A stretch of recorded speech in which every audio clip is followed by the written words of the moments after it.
if you're trying to make a good drawing and the results like this or like this, and you don't know how to improve, then this video is for you. Hey folks, I'm Ain, and this channel is where I share valuable techniques that will help you improve your art. Today, we're gonna see 5 line art secrets so you can start making beautiful drawings immediately. Let's go. Line art secret number 1. You probably know that chicken scratching is not good for your art, but did you know that extremely long lines can make your drawings look ugly as well? Yep, let me show you. If you don't know what chicken scratching is, let me start by that. It's when you're trying to draw and you're not certain of your line, so you make it like this. It looks really weird. Not really weird, it looks amateur. So, okay, you may say, all right, I know chicken scratching is not good, so I'm gonna do this. And yeah, sure it works, but it's not the best way. The best thing is to find a middle ground. You need to make long lines and then connect them in a smooth way, like this. Can you see the difference between this and this? This here is the reason why many people, when they make the sketch, they love the lines, and when they make the line art, they're like, oh, it looks uglier. It's because it's like this. It doesn't have a lot of form to it. The problem with chicken scratching is that they show your lack of confidence and how uncertain you are. That transpires to your art, so it's not good. But making the lines too long also usually doesn't work too well. Let me show you another example. If I'm making an eye, I can make an eye like this, or I can make it like this. You can always erase when you make a line that is not really good. Can you see how this one here on the right looks better? Like it has more energy to it. Now, line art secret number 2. Warming up your wrists and elbows and shoulders can improve dramatically your art. When your arms and hands are cold, it can be hard to make smooth motions and, I don't know, make the line go where you want it to go. So this one is really easy to fix. You can just warm up. There are different ways to warm up. You can do it like in the gym and move like this or this. Move your wrists. There are many ways you can do it. Or you can also practice just making some lines to warm up. Make curves, make waves, make straight lines as straight as you can. Some circles, ellipses, just warming up. This is a really good way to make sure that you'll be able to make the line you want to make. It's great for your hand-eye coordination and also will help you feel more confident in what you're doing. All right, hold on. Before I continue, if you're liking this video, then hit the like button. Let me help other artists. And if you want to improve your art, then subscribe as well. Okay, done? Then cool, let's continue. Line art secret number 3. When you can see with your mind where you want the line to be, that's when your art will skyrocket. It's gonna be amazing. What do I mean by that? Your lines will be more confident. You won't have to try many times to make the same line. If you start a line and you don't know where you want to go with it, it's like calling a restaurant to ask for delivery and then not knowing what you want to ask. It's gonna be a little awkward and the result won't be good. You need to know before what you want. So the same with lines. If I'm making something here and I don't know where I want to go with it, then I'll just again get back to the scratching. But if I try like this, like, oh yeah, this is what I wanted to do, I'll just boom, bam, one line, looks good. Or this, okay, this one, see this? That's bad connection. I told you need to learn how to connect the lines, so let's fix this. Yeah, better now. So when you know what you want to make with the line, it's just so much easier. So practice this ghosting movement to see if you can make the line go where you want it to make. I'm 100% sure this will make your drawing so much better. Then, LINEART secret number 4. This one is for digital artists. But did you know that many drawing apps have a stabilizer function? Here, let me show you. Here on Clip Studio, they have here stabilization. And let me show you what happens. If I make it 0, it's okay when I make it fast, but when I make it slow, it's not as good. Usually I place it like on 4 or something, and I can make most lines like I want it to be. But sometimes, let me get an example here. So let's say I have this sketch here.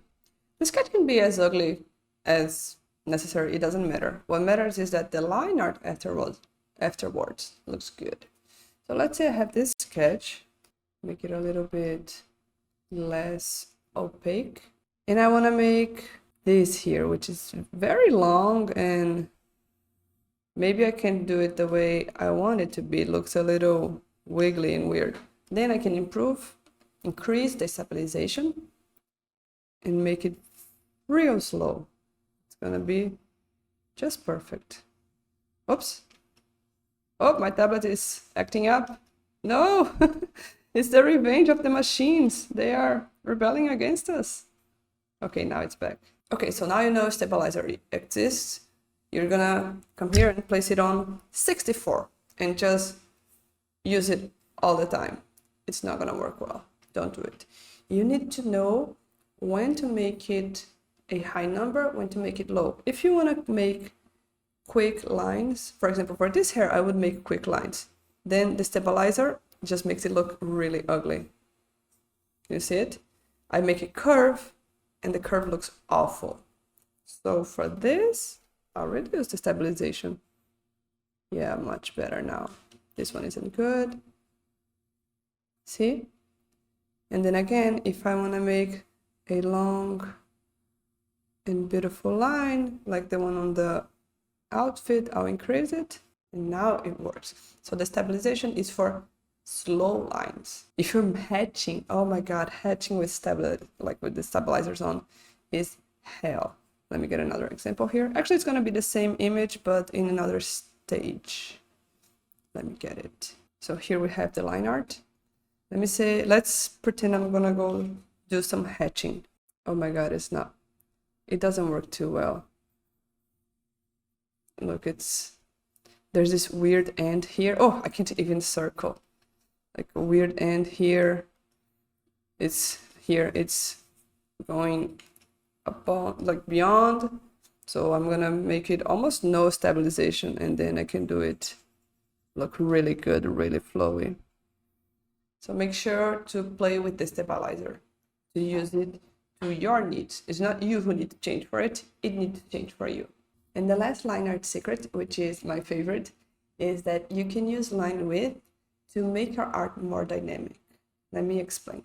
Let's see 2 drawings here.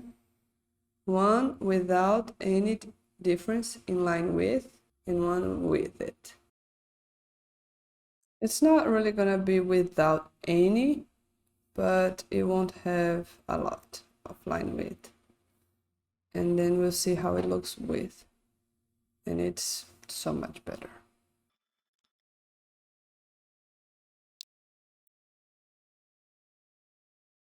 Let's just stop it at that.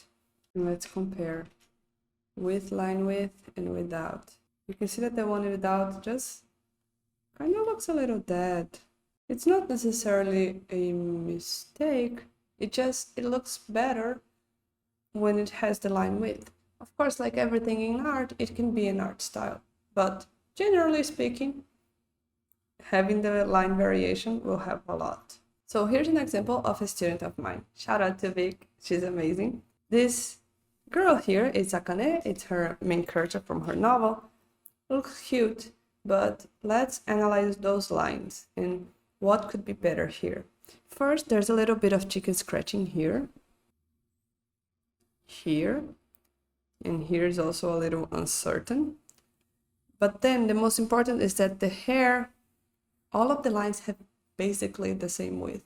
And it can be a style, but usually it's gonna look more refined when you vary the line width.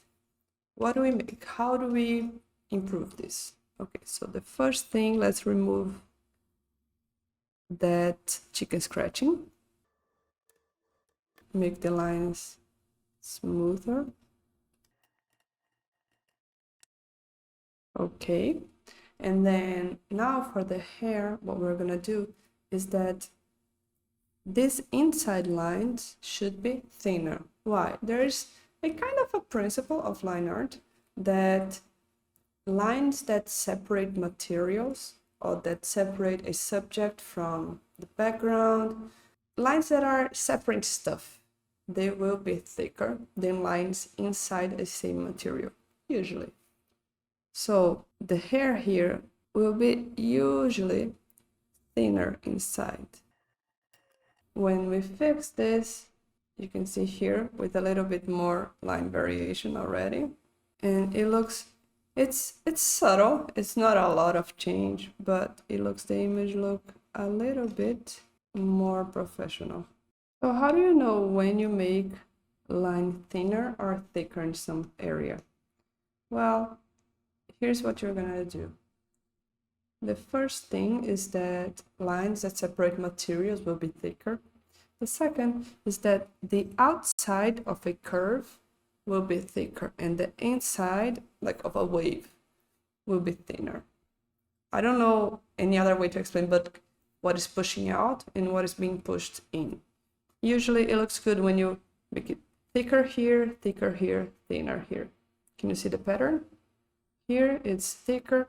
Here there's not really a reason, I just made it thinner so it wouldn't be the entire curve thicker. You can add this sort of variation as well. Another principle, like I made it here, is that you can use the line art to show shading. When there's a contact shadow, when two materials, two different objects are touching, the line cannot reach that area, and so it makes this sort of contact shadow. So this is something you can make as well. There are many ways to use line art, and it's one of my favorite parts of drawing. But this is just an introduction. I suggest you guys experiment a little bit, see what your favorite artists make. What makes them make one line thinner and the other thicker? When you analyze it, you will start to see patterns and you can learn from them. So that's it for today. If you like this video and you want to improve your art further, then check out this next video here where I talk about how to find and develop your art style. See you there. Cheers!